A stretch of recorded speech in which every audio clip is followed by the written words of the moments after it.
All right, sorry about those technical difficulties. Thank you all for coming. Hope you all had a wonderful fall break. So today I'm going to be touching on just some of the very basics of InDesign, specifically for creating a research poster. Like I said, this is really just kind of scraping the surface as to what you can really do with InDesign. So what is InDesign? InDesign is part of the Adobe Creative Suite. Some of you might be familiar with like Photoshop or Lightroom. This is another one of their software applications called InDesign. It is the standard application in the publishing industry. It's used for all sorts of things like books, brochures, reports, research posters, magazines, and digital publications. And so one of the advantages to using InDesign for this type of work is you'll see here that everything is in a grid or a box. And so that's what helps you keep everything in a column. Like if you think of a newspaper, everything's just very neat and organized and spaced out. And so that's one of the advantages to working with InDesign. So I'm going to go ahead and get you guys a little familiar with the workspace before we actually open up the software and get into it. So when you do open up your screen, this is what you'll be looking at. So over here on your left, this is your tools panel, and that's what you have a handout of. So once you, all your tools you're going to select from the left, you'll always be in a tool. So you'll either be like in your typing tool or your selection tool, and we'll get into that a little more. And then once you've chosen your tool, you will control that tool up here on your control panel. And so basically once you select your tool, it's going to give you different variables that you can change for that specific tool. And then over here on your right side is your panel groups. So this one, it's got pages, layers, and then like your stroke and color and your swatches. And we will dive into swatches later on in this presentation. So to start, we need to learn about our tool panel. So if you'll follow along on your handout, you can kind of mark. I've just kind of gone over the ones that I think are going to be important for this session specifically, things that you need whenever you're doing a research poster at home. So your main tool is going to be your selection tool. This is your home base in InDesign. So every time you want to change something or move something around, you always have to make sure you're selecting it. So you've got to click on your arrow and get into the selection tool to do that. Our next tool is our type tool. This is obviously how we type in the document. The next tool is our line tool. So that you can kind of see in this one, I've just, we've got like a half line there for design. And then our frame tool, this is another key tool. You will create a frame for pretty much anything you do or anything that you want to put into your document. You will create a frame for it first and then either fill it with an image or a color or text at that point. Your rectangle tool, this is just a shape tool. You can also do circles and squares within that tool. So we'll focus on that later. The free transform tool, you probably won't use that much in this one, but basically it allows you to transform it just freehand. So like in InDesign, everything's going to be in a proportion, and so that kind of gives you the option to drag it to the right instead of up and down or whatever. And then your hand tool, that gives you the ability to move around in your document without actually selecting anything. So that will make sense once you actually start working in it. It kind of it grabs your whole page and moves it around for you. And then of course your zoom tool, and we will learn a shortcut for that later on. And then down here you've got your two squares, and this is your fill and your stroke colors. So this works for anything that you're changing the color of, a rectangle or a text. You'll have your fill color is always going to be this outer box, and then behind that, the outline box is your stroke color, and you can have that turned on or turned off for pretty much any object that you've got on your document. Okay. All right. So one of the hardest things I think about these Adobe programs is actually just getting into the software and opening up a document. So that was actually the end of my presentation, and I'm going to go ahead and pull up InDesign, and you should all be able to open it up on your screens as well and follow along.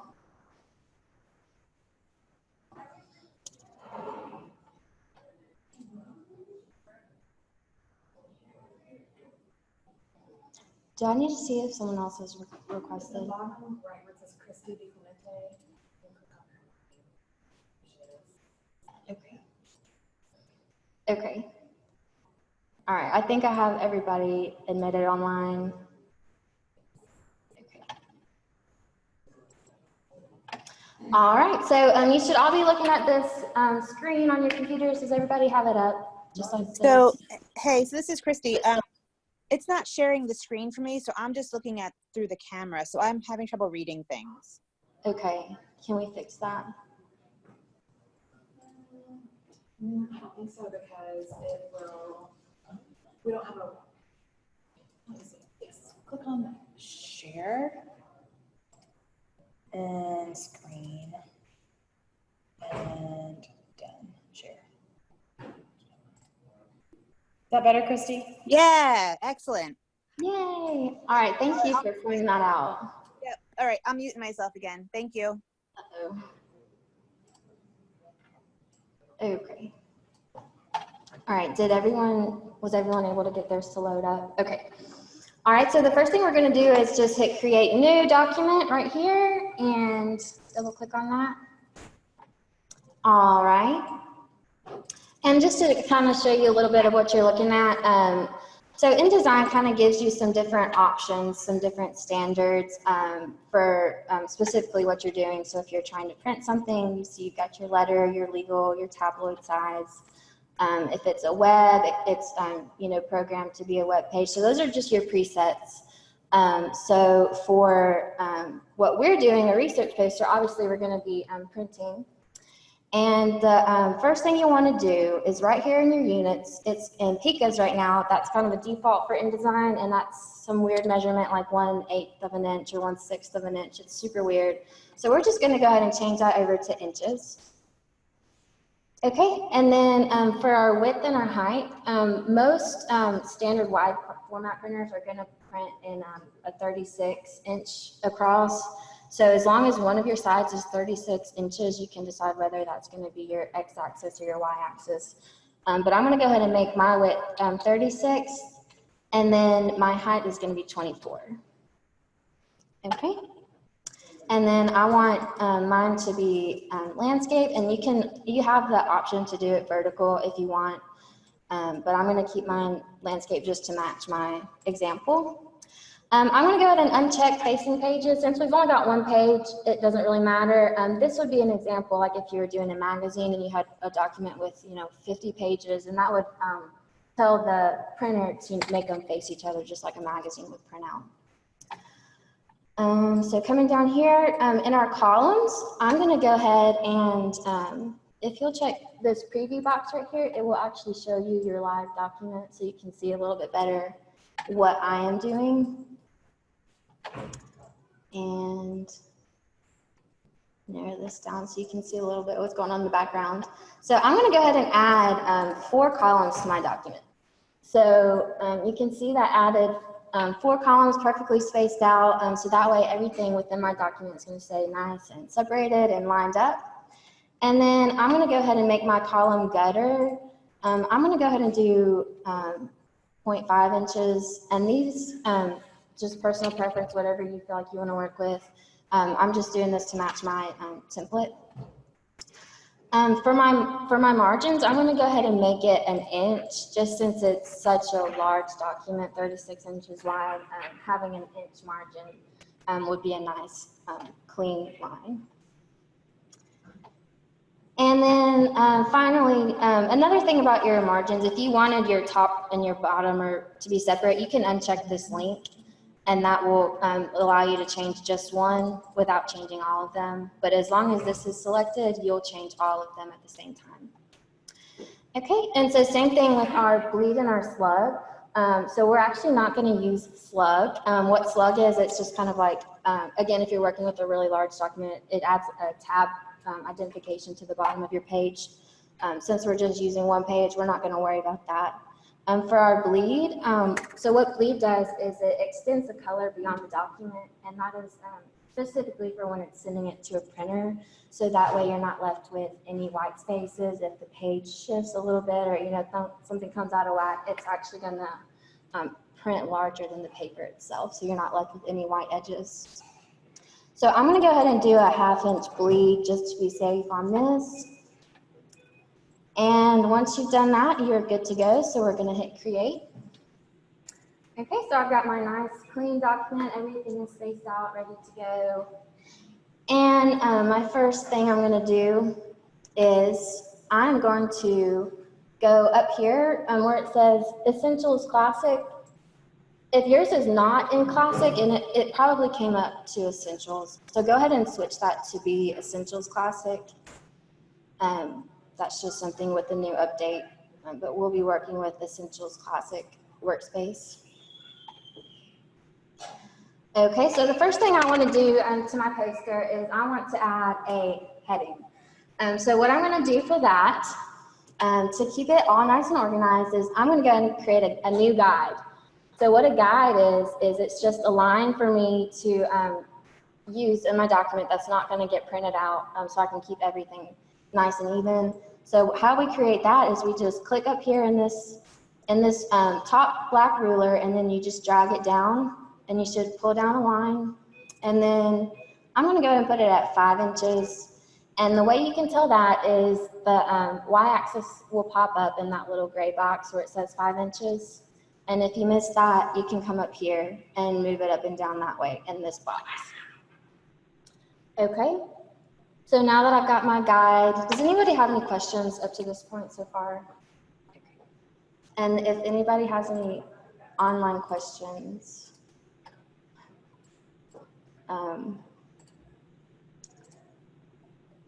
I don't know how to get back to that. Do I need to see if there's online questions? How come it's not showing me that anymore?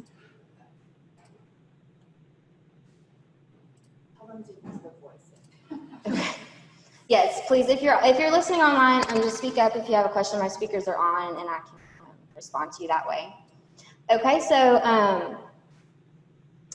first thing I want to do is I'm going to go ahead and create a box for my heading all the way across the top. So I'm going to go right here to my rectangle tool. That's where we're going to get started, and go ahead and click on that.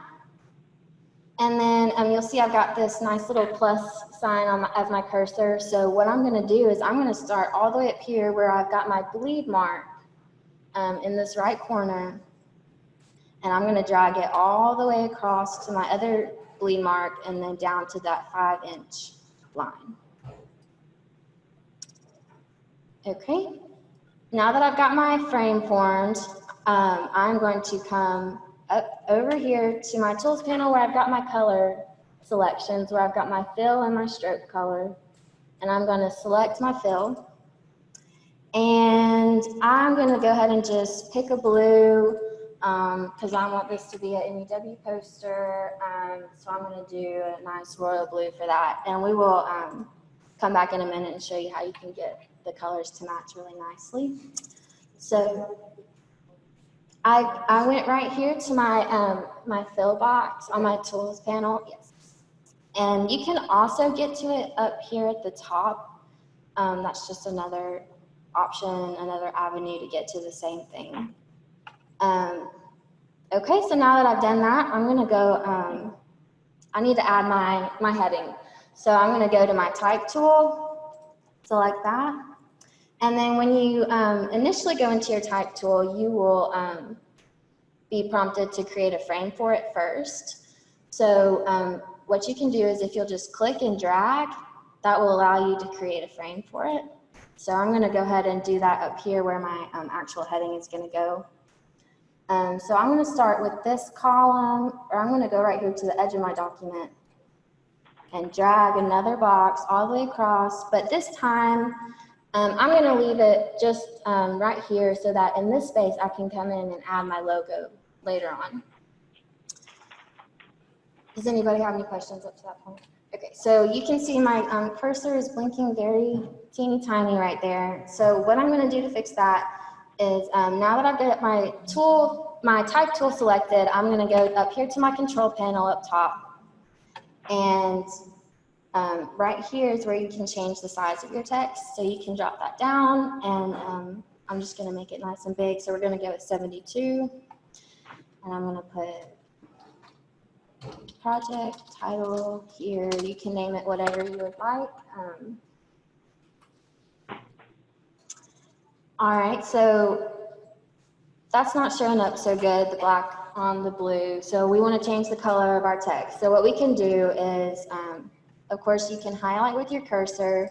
Another shortcut for that is if you're selecting a long paragraph, as long as your cursor is within the text, you can hit Control A, and that will select all of that text within that paragraph. That was Control A for that. So I'm going to go ahead and I want to keep my font with the university font. So the university font is Century Gothic. So we're going to just use that one for now, or that's one of our fonts. And you can pick whatever font you want to use today. I'm just picking mine to match my example. All right, and then let's go ahead and change the color because the black doesn't look so good on this navy blue. So let's go ahead and do a white.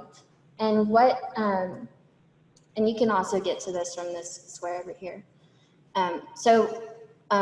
The reason it says paper is because that just means it's going to print out as the paper. There's going to be no ink on it. That's why it says paper instead of white, but that is going to be your white color. All right, so go ahead and select that, and then as you can see, change my color.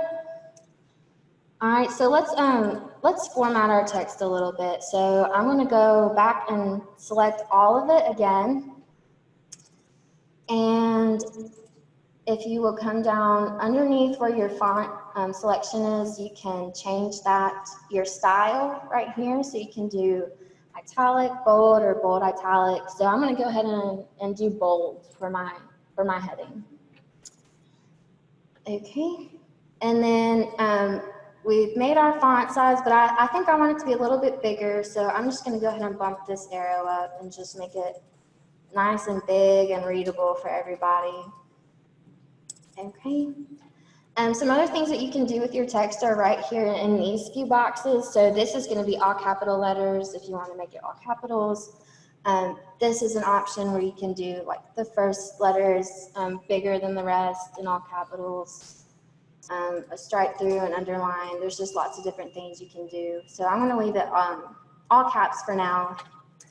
I can also change the spacing of my letters. It looks a little too crowded, so this is called your kerning, the space in between your letters. So if you were to bump that up, you can see my letters, they're just getting further apart from each other. So I'm going to leave that at 20, looks good to me. You can also, for your characters, you can make them taller or fatter this way. So if I was to bump this percentage up, it would just make them taller. And this one would make them wider or more narrow. So I'm just going to leave those at 100 for now. And then let's try to, just for an example, show you how you can change the stroke color on that. So again, you've got two options to get to it. You can get to it from your controls panel or your tools panel over here. It's just more natural, I think, for me to go to the top and change it. So let's just go ahead and do a black stroke on it, just so you can see what it looks like. And I didn't change it.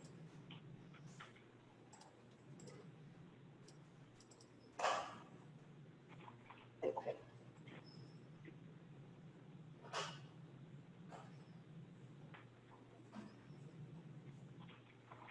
All right. I don't think it's quite big enough for you to show up on the screen, but as you can see, it's got the outline right here to show that it has got a black. But I'm going to go ahead and leave my title with no stroke on it. Okay. So now we've got our title, and I want to go ahead and put my name on there. So I'm going to show you really quick how you can do that and format your name in the same paragraph. So I'm going to hit enter and just type my name really quick. And another advantage about InDesign is that even though you're working in the same paragraph, you can change the text on just certain parts of it. So I don't want to change the top line, but I do want to change the bottom line. So I'm going to just highlight this part, and this will allow me to edit this text without affecting the top line. So I'm going to make my name a little bit smaller. So I'm going to drop this down maybe to 72. You can make it smaller, bigger, however you want to do it. And then I want it to be all the way down here at the bottom of my top rectangle. So the way we can do that is this tool right here, which is our line spacing tool. And it's by default, it's always going to be set to auto. So I'm going to go ahead and just change that, and you can play around with it and see how big or small you need to go. So I'm going to bump that. We'll just go ahead and make that like 150. We'll try 200, 250. Okay, so that's pretty good. All right, so that shows you how you can line it up at the bottom and change your line height on that within the text tool. Okay, so now I'm going to go ahead and add a logo onto my page. So the way I'm going to do that, and I will show you guys how you can access these in just a second. So if you'll just follow along for right now. Yeah, can you navigate how that's This one? Yeah, it's sharing that window right now, so if you go to another window, you'll have to share that window the same way that you share. Okay, gotcha. So I need to leave it like this. Are you gonna open up a new window? I don't have to. I can just do it this way. But I will when I go on. Yes. Okay. Okay. Okay, so for right now, I'm just going to grab a logo that I have already saved, and then I'm going to show you guys to add your image.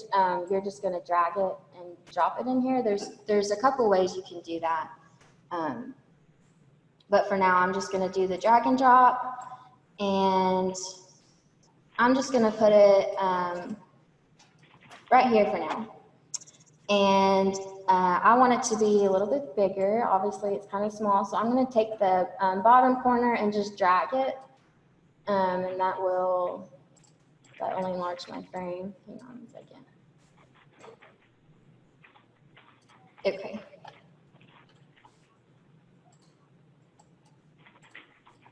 And then you can see how it's looking really fuzzy right now. So a way that you can change that is to go to View and then Display Performance and then put it on High Quality Display. The reason it's on Typical Display and it's fuzzy like that, it's InDesign is made, again, for very large documents. So if you've got a lot going on, if you have it on a lower quality display, it'll run a lot faster for you.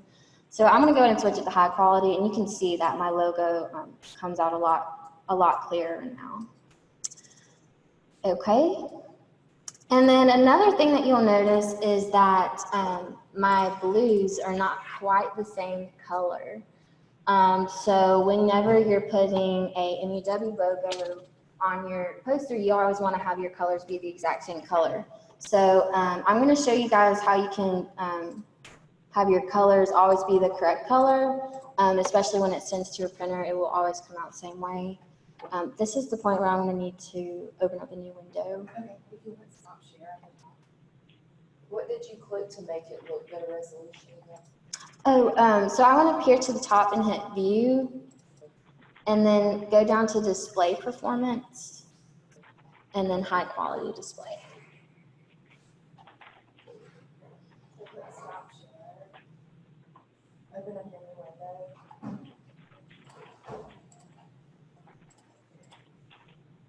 Okay. And go back in and click share, and that'll be your window. How do I, okay. It'll be the crown. Okay. All right, so I want to get the exact MEW blue color. So the way I'm going to do that is I'm going to go to MEW branding and colors, and that will take me to our MEW page, our university relations page, and you can see here it's got our colors, our primary W blue. That's the one I'm really going to go for right now. As you can see, our secondary colors and our complementary colors are on here as well. So the number that I'm actually going to be looking at is that first number. It's the PMS number, 294. Some of you might be more used to working with CMYK or RGB. So PMS is called Pantone Matching System, and that is designed specifically to work with printers. So that way when you're sending it in the PMS code, it's always going to print the same shade every time, and you'll always get the same color as your logos. So I'm going to go ahead and minimize that for now. Okay, so the number to remember is 294. So I need to stop sharing and start sharing my InDesign screen again. Okay. All right, so I'm back in InDesign now. All right, so what we're going to do with that code number, so I want to change my blue box to be the exact same color as this logo right here. So the way I'm going to do that is I'm going to go into my Swatches panel on the right-hand side of my screen, open that up, and then you'll see here we've got the same colors, the paper, the black, and then we've got just, you know, some average standard colors in there. But I want to add in our PMS code specifically for the W blue. So I'm going to go right here to these, it's just little lines right here, and then click on that, and then you'll hit New Color Swatch. Okay, and then right here where it says Color Mode, I'm going to drop it down, and I'm going to hit Pantone plus Solid Coated.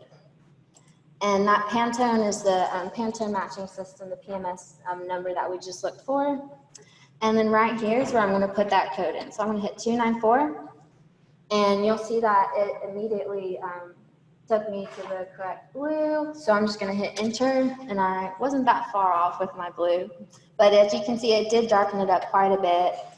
And so that way now I'm always going to have that swatch in this panel, and I can always go back to that next time I want to create a new frame or make another heading navy blue. I'll always be able to just select this Pantone in my swatch panel. Okay.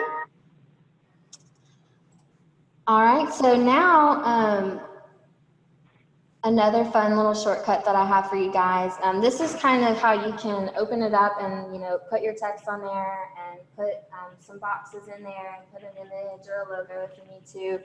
And if you don't want to do all those steps, the library has put together a handy little guide. So I'll have to, yet again, stop sharing the screen and go back to my Google Chrome screen. Okay, so I'm just going to go back to our homepage, mew.edu. It should be on your, when you pull it up. And then I'm going to go to the libraries webpage. And then if you'll hit this Tech Lab tab, and then on the left, go down to where it says InDesign. Just click on that.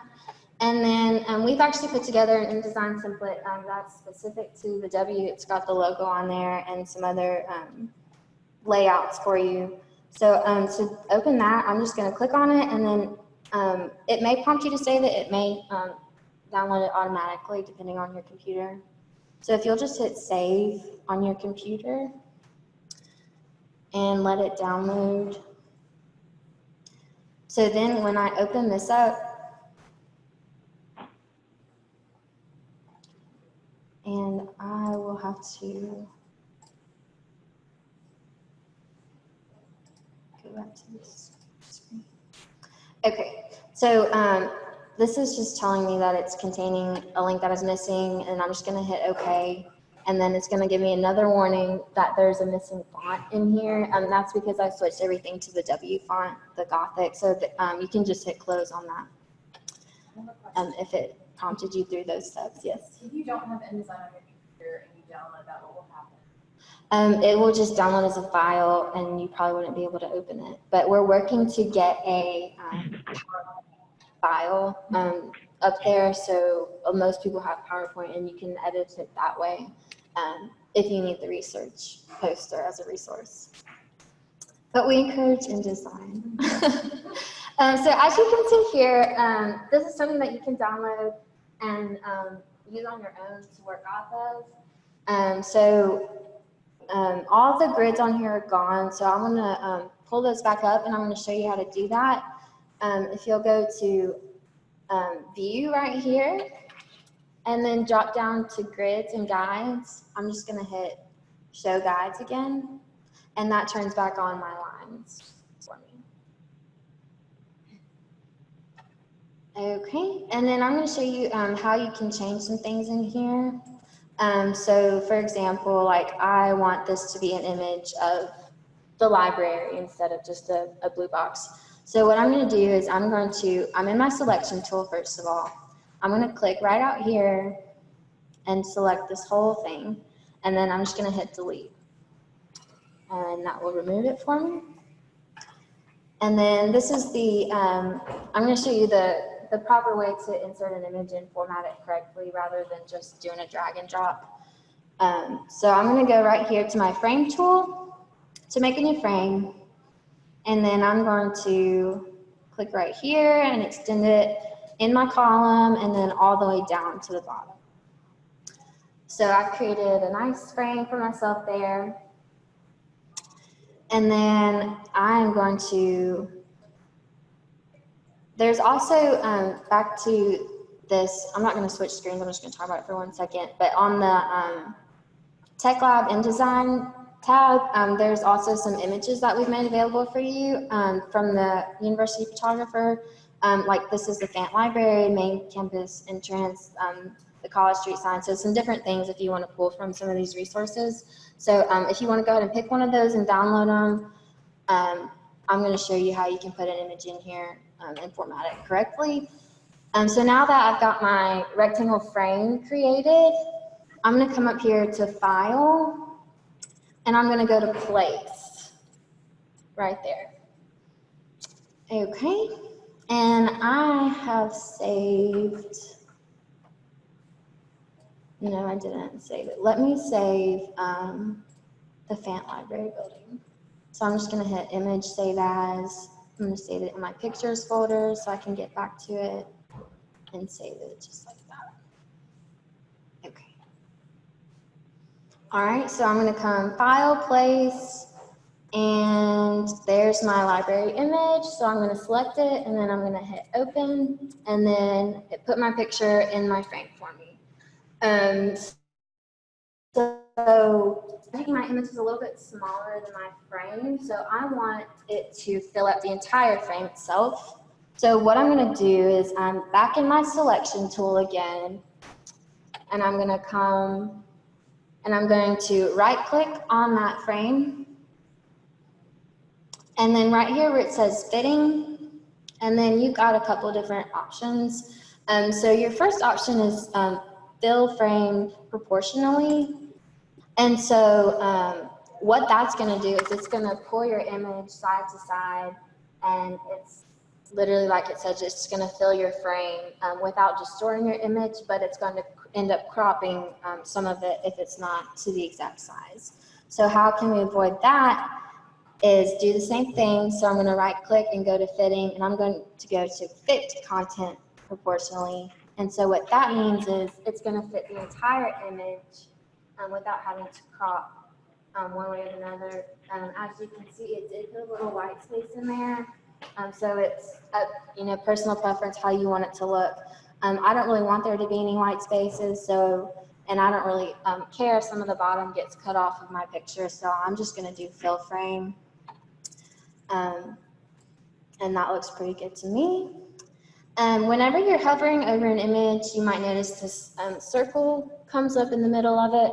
And so basically what that means, and it also switches to your hand tool when it does that. And so what that means is that you can grab your image and move it around within your frame without moving your frame. So if I was to release it right here, you can see my frame didn't move, but my image within the frame moved and everything that was out got cropped out. So that's something to know about that. So I'm gonna go ahead and line it back up. And you'll notice when I'm lining things up, those green lines pop up, and those are just kind of auto snap little guides for you to work with there. And then if you wanted to change your text, you can do the same thing, just delete whatever's in there, select it all, and delete it, and fill it with your text frame. Does anybody have any questions about the colors or anything like that? And another feature about this template is that the W colors are already in your swatch panel. So we've got the W blue, the Welty blue, and then all of the complementing colors in there for you already. And then it's also preset to the Century Gothic font for you. And that can all be changed as well. Does anybody have any questions about putting the image in and filling the frame? Anything like that? Okay. All right. And the last thing I had to show you was just how to export your InDesign when you get through with it. So to do that, you've got a couple different options. You can. The first thing you're going to do is come File and then Export. And then this gives you your options as to how you want to save it. So I would recommend saving it as a PDF or a JPEG if you're doing a printer. And I think a PDF is going to give you the best quality. So I would recommend saving it as a PDF. And then whenever you're ready to have it printed, we do have the wide format printer here at the library for students to use. And so we recommend letting us print it for you here. Does anybody have any other questions in general about InDesign or anything that I need to go back? Ooh, is it not sharing that whole time? No, sharing, you just minimize. Okay. Does anybody have any questions? And then if we were to ever like take this to like a printing service where we just save it to an email, would that be the easier thing? You can use an email or a jump drive would be a good option. Are you familiar with Dropbox? Yes. Okay, Dropbox is also really good, especially for if it was a larger document. So yeah, those are good That's what I was options. wondering, like if it emails you, like if I wanted to do. Yeah, usually when we get the request, does it come through an email or is it online submission? It depends on your situation, but if you're like a distance student, you need to send an email. We would probably work with you on that, but the way that the printer works here is that you sign in through your Credentials. your account. So it charges your student account to print. If you're working with a department and your department is paying for it, we'll do it a different way, but email or jump drive is good. Yeah, good question. All right, well that is all of my presentation. If you guys have any other questions for me, my name is Leah Newton. My email is lnewton@NEW.